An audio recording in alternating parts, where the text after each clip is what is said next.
ప్రతి క్రైస్తవుడి చేతిలో వాక్యం అనే ఖడ్గం ఉండాలి. మంగళాయన మంగళ షాప్కి వెళ్ళేటప్పుడు కత్తి లేకుండా మంగళ షాప్కి వెళ్ళడు. క్రికెట్ ఆడే ఆయన బ్యాట్ తీసుకోకుండా క్రికెట్ మ్యాచ్లోకి వెళ్ళడు.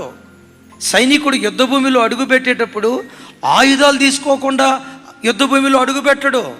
స్కూల్కి వెళ్ళే విద్యార్థి టెక్స్ట్ బుక్లు తీసుకోకుండా నోట్ బుక్స్లు తీసుకోకుండా స్కూల్కి వెళ్ళడు. క్రైస్తవుడు దేవుని మందిరానికి వచ్చేటప్పుడు ఎప్పుడు చేతిలో బైబిల్ పట్టుకొని రావాలి.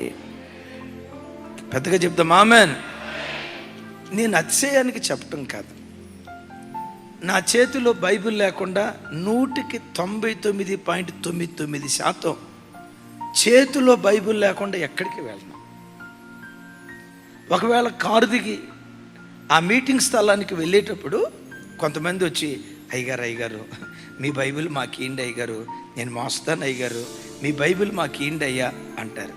నేనేమంటాను తెలుసా? ఈరోజు ప్రపంచమంతా మమ్మల్ని తిప్పుతుంది ఈ బైబిల్. ప్రజల మధ్యలో మాకు గుర్తింపునిచ్చింది మాకు ఈ బైబిల్. ఇంకొక మాటలో చెప్పాలంటే మాకు మొద్దన్నం పెడతా ఉంది ఈ దేవుని వాక్యం. జెర్మియా అనేవాడు ఎవడో అనామకుడు, ఊరు పేరు లేనివాడు. ఈ అనామకుడు ప్రపంచమంతా తెలిసేటట్లుగా చేసింది దేవుని వాక్యం. ఎందుకో తెలుసా? బైబిల్ నేను మోస్తే బ్రతుకు కాలం అంతా ఆ బైబిల్ నన్ను మోస్తుంది. ఆ బైబిల్ నన్ను మోస్తుంది.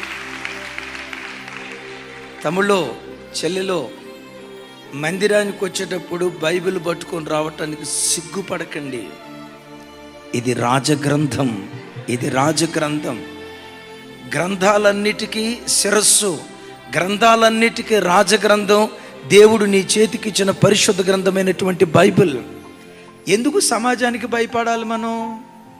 ఆడెవడో క్రైస్తవుడు అనుకుంటున్నాడని, వీడెవడో చిన్న చూపు చూస్తున్నాడని, ఎవడి కోసం బైబిల్ని కూరగాయల బ్యాగులో పెట్టి కూరగాయలకు వెళ్తున్నట్లుగా ఆ బ్యాగ్ మడతెట్టేసి సంకలో పెట్టుకొని, ఇలాంటి పరిశుద్ధ గ్రంథాన్ని దేవుడు మనకి ఇచ్చినందుకు పరిశుద్ధ గ్రంథాన్ని చేతిలో పట్టుకొని రావటానికి ఎన్నడూ ఎప్పుడు నువ్వు సిగ్గుపడకుందువుగాక.